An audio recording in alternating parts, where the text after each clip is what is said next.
Drainage ব্যবস্থার সংস্কার মানেই এখন এলোপাতাড়ি রাস্তা খোঁড়াখুঁড়ি, ফলে ব্যবহার অযোগ্য হয়ে পড়ে পুরো এলাকার রাস্তাঘাট। আর সেই দুর্ভোগ জিয়ে রাখা হয় মাসের পর মাস। রাজধানীর রায়েরবাজার বেড়িবাঁধ সংলগ্ন বুদ্ধিজীবী আজিজ খান সড়কের সংস্কার কাজ এমনইভাবে কয়েক মাস ধরে ভোগাচ্ছে এলাকাবাসীকে। দুর্ভোগ কমাতে খুব দ্রুত নির্মাণ কাজ শেষ করার কথা জানিয়েছে ঢাকা দক্ষিণ সিটি কর্পোরেশন। সুমন মাহমুদের প্রতিবেদন। সানবিট সব দিবে সামাল। সানবিট ম্যাজিক প্রেস ডিশওয়াশিং এর মাথা ঘোরানো সলিউশন। পানি নিষ্কাশন ব্যবস্থা সংস্কার কাজ চলছে ঢাকা দক্ষিণ সিটি কর্পোরেশনের বেড়িবাঁধ সংলগ্ন রায়েরবাজার বুদ্ধিজীবী আজিজ খান রোডে। এই ওয়ার্ডের সমস্ত রাস্তা একসঙ্গে কেটেছে ঠিকাদারি প্রতিষ্ঠান। রাস্তা ঘুরে চলাচলের ন্যূনতম জায়গা রাখেনি ঠিকাদারি প্রতিষ্ঠান। জীবনের ঝুঁকি নিয়ে স্থানীয়রা চলাচল করছেন এ রাস্তায়। এই যে কাটতে রাখছে, দেখেন না যে অবস্থা, হাঁটাচলা করায় কষ্ট, একটা বাজারে আট করা কষ্ট।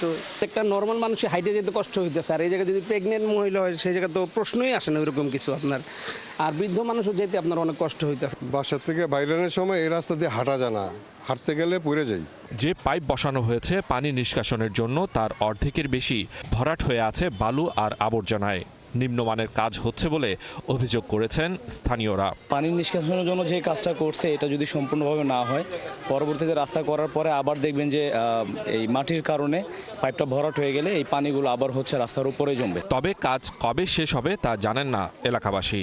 অনেক ব্যবসায়ী ব্যবসা বন্ধ করে তালা ঝুলিয়েছেন দোকানে। সাইড থেকে আসে কোম্পানির লোক মাথা করে দিয়ে যায়, আর বড় ধরনের মালামাল তো এখন পর্যন্ত আনা হয় না। এখন একটা গাড়ি নিয়ে রিক্সা নিয়ে যাবো, এক বস্তা চাইল বা একটা কিছু যে নিয়ে আসবো সেটাও পারি না। এটা যদি সমান করে দিত তাও আমরা একটু ভালো করে যাতায়াত করতে পারতাম। এই যে রাস্তা কাজ মনে করেন আস্তে ধীরে করতেছে, এনে দোকানদারি করতে সমস্যা হইতেছে। ওয়ার্ডের সমস্ত রাস্তা একসঙ্গে কেটে ফেলার বিষয়টি দুঃখজনক বলছে সিটি কর্পোরেশন। এই সমস্যার দ্রুত সমাধানের কথাও জানান তারা।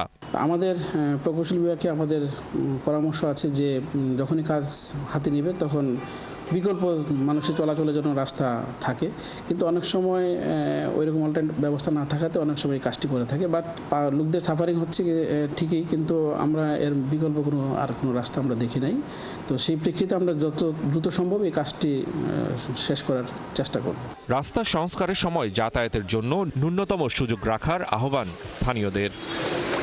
সুমন মাহমুদ, ৭১, ঢাকা।